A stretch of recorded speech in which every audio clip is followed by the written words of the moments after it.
bienvenue à Monsieur Jean Auroux, qui nous a fait l'amitié d'accepter de donner cette conférence sur le thème Travail et démocratie,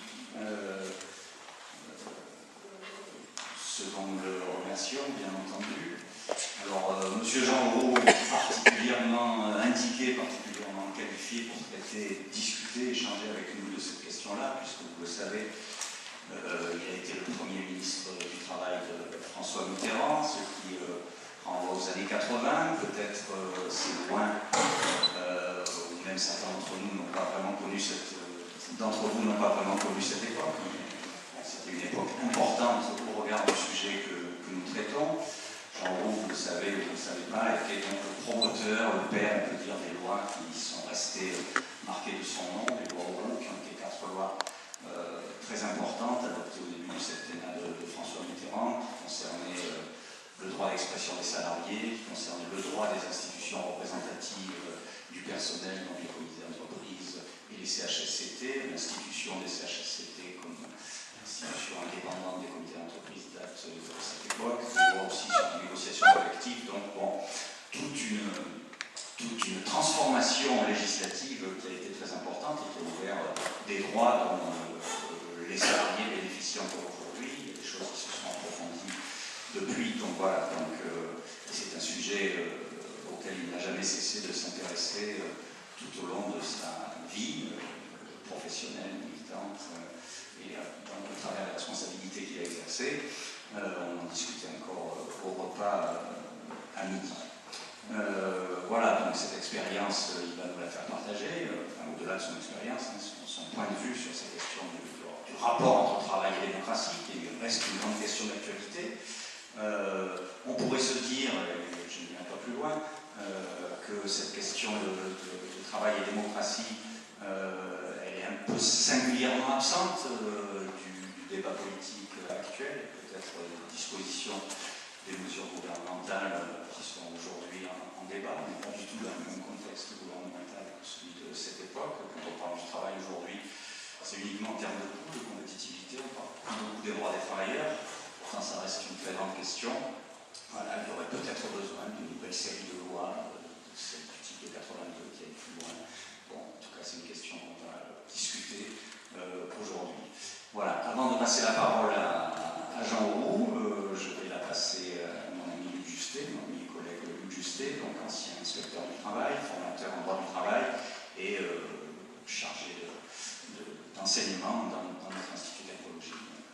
Tous nos étudiants le connaissent bien, peut-être pas tous les autres. Il va introduire quelques mots d'introduction sur l'intervention de Jean Auroux.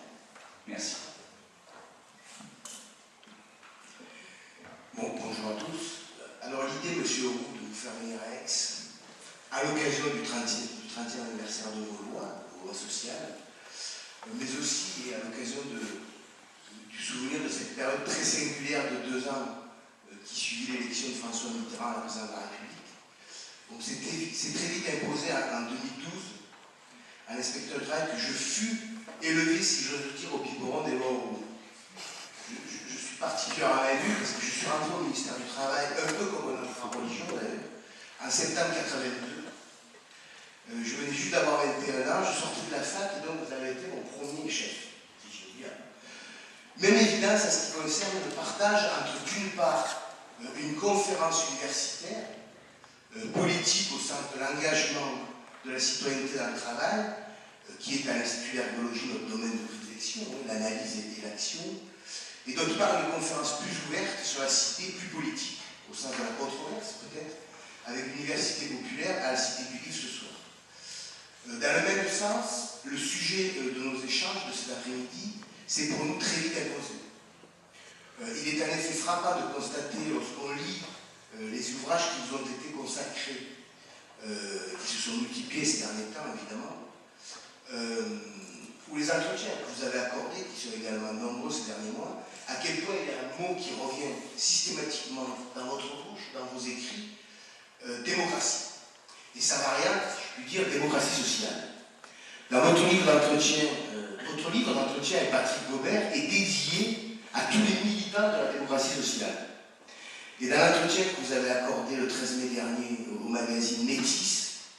Je conseille d'ailleurs à chacun la lecture de ces 3 pages qui me paraissent une synthèse parfaite de votre pensée. Vous définissez la démocratie sociale dans l'entreprise par le partage de l'avoir, du savoir et du pouvoir.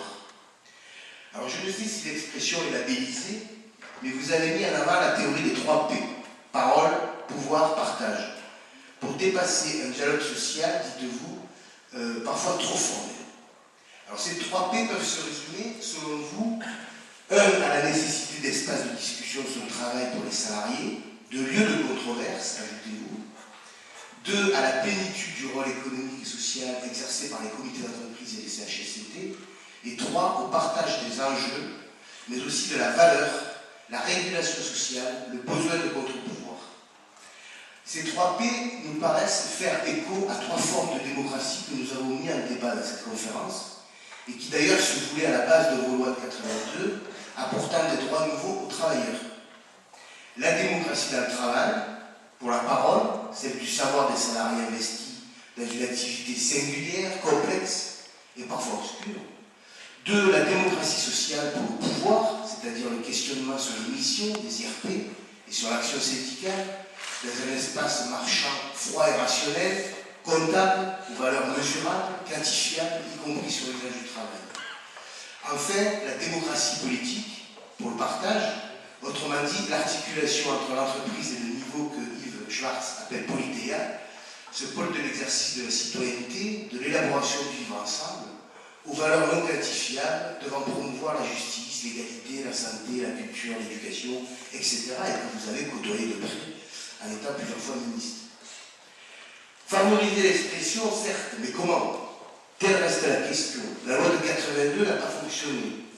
Les raisons elles sont multiples, mais je la suspecte d'avoir été peut-être en avance sur son temps, en avance sur la compréhension de ce qu'est l'activité de travail, en avance sur les évolutions organisationnelles du travail pathogène, en avance sur les réflexions et les stratégies syndicales, etc.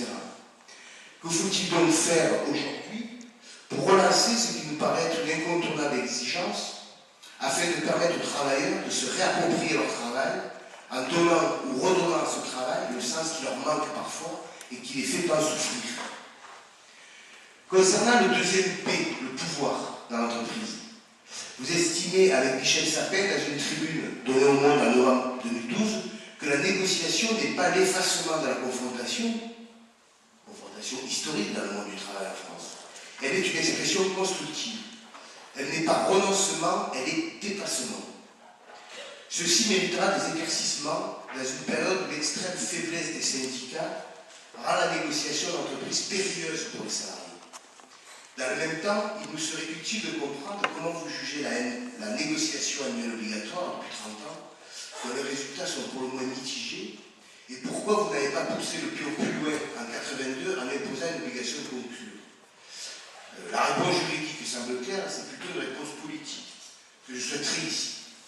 Le troisième P, le partage, concerne le niveau de la démocratie politique. Autrement dit, quelle est la place de l'État et plus généralement du hors-travail, du pôle citoyen, donc, gouvernement, parlement, partis, associations, collectivités territoriales, etc.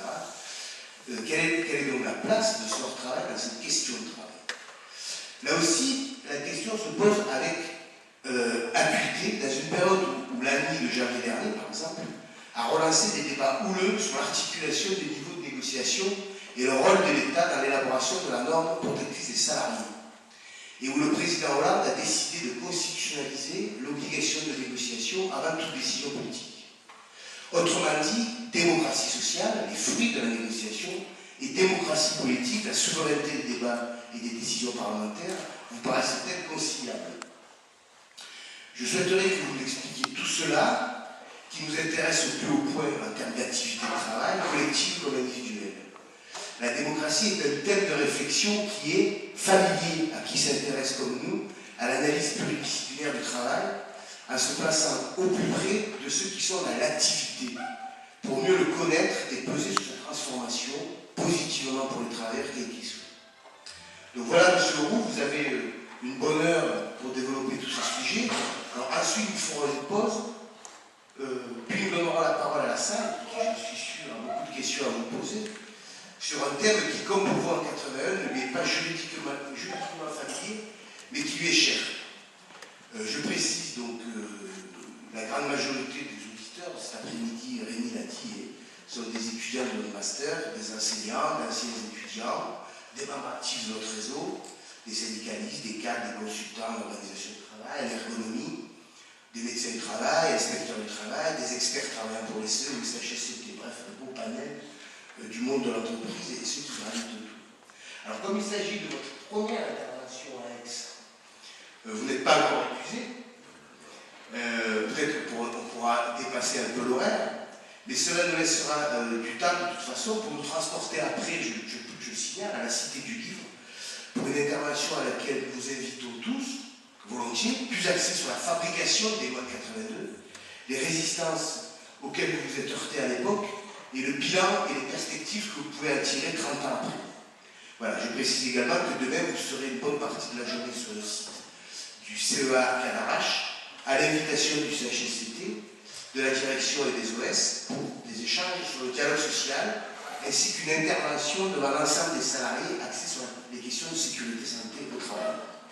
Voilà, le programme est magnifique pour nous, j'espère qu'il sera réalisable pour vous. Je vous cède volontiers la parole. Je vous remercie encore une fois pour votre disponibilité. Empli d'enthousiasme et non dénué d'humour, j'espère que chacun pourra s'en rendre compte. Voilà.